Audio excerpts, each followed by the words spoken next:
അതേ മുത്തുനബിയുടെ പ്രഭ അത് സൂര്യന്റെ പ്രഭയെ തോൽപ്പിക്കുന്ന പ്രഭയാണ്, ചന്ദ്രന്റെ പ്രഭയെ തോൽപ്പിക്കുന്ന പ്രഭയാണ്.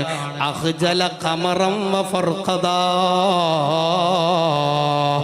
ആകാശഗംഗയിൽ ഏറ്റവും തിളക്കമുള്ള നക്ഷത്രമാണ് ഫർഖദ്.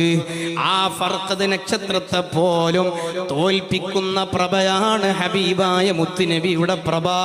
നിങ്ങൾ നോക്കൂ, സൂര്യൻ ഉദിച്ചാൽ അത് ഉദിച്ചിടത്ത് മാത്രമേ വെളിച്ചമുള്ളൂ, അത് അസ്തമിച്ചാൽ അവിടെ വെളിച്ചവും ഇല്ല.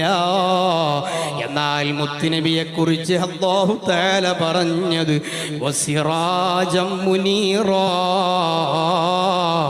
ഒരിക്കലും കെടാത്ത പ്രഭയാണ്. അവിടുത്തെ പ്രഭ ലോകത്ത് മുഴുവനും ഇപ്പോഴും വെട്ടിത്തിളങ്ങുകയാണ്. അവിടുത്തെ പ്രഭ അസ്തമിക്കുന്ന പ്രഭയല്ല, അവിടുത്തെ പ്രഭ കിട്ടാത്ത ഒരു ഇടവും ഇല്ല. അത്ര സൗന്ദര്യമുള്ള മഹാനായ മുത്തുനബിയെ അങ്ങേക്കാളും സൗന്ദര്യമുള്ള ഒരു കുഞ്ഞിന് ലോകത്തൊരു പെണ്ണും ജന്മം നൽകിയിട്ടില്ല.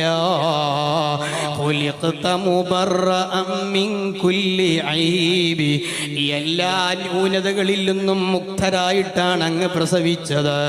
അങ്ങേ അല്ലാഹു പറഞ്ഞയച്ചത് അങ്ങനെയാണ്. കാരണം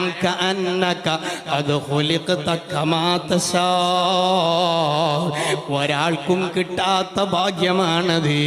അതേ, നമ്മൾ ചിന്തിക്കാറില്ലേ, എൻ്റെ കണ്ണിൻ്റെ പുരികം കുറച്ചുകൂടി വേണമായിരുന്നോ?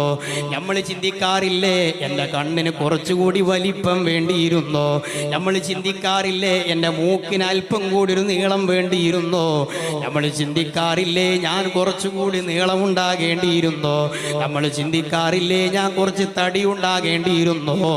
നമ്മൾ ഉദ്ദേശിച്ചതുപോലെയല്ല അല്ലാഹു നമ്മളെ സൃഷ്ടിച്ചത്.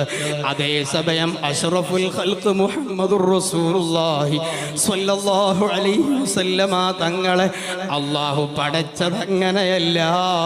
കഅന്നക ഖദ് ഖുലിഖത കമാ തശാ, നബിയേ നിങ്ങൾ എങ്ങനെയാവണമെന്ന് നിങ്ങൾ എങ്ങനെയാണോ ഉദ്ദേശിച്ചത് അതുപോലെയാണ് അല്ലാഹ് നിങ്ങളെ പടച്ചത്. ഇത്ര മദ്ഹ് നിറഞ്ഞ വരികൾ ആർക്ക് പാടാൻ കഴിയും മുഅ്മിനീങ്ങളെ? ഇത്ര വലിയ മൗലിദുകൾ ആർക്ക് ചൊല്ലാൻ കഴിയും മുഅ്മിനീങ്ങളെ? ഹസ്സാൻ ഇബ്നു സാബിത്ത് റളിയല്ലാഹു അൻഹു ചൊല്ലിയ മൗലിദുകളാണ്.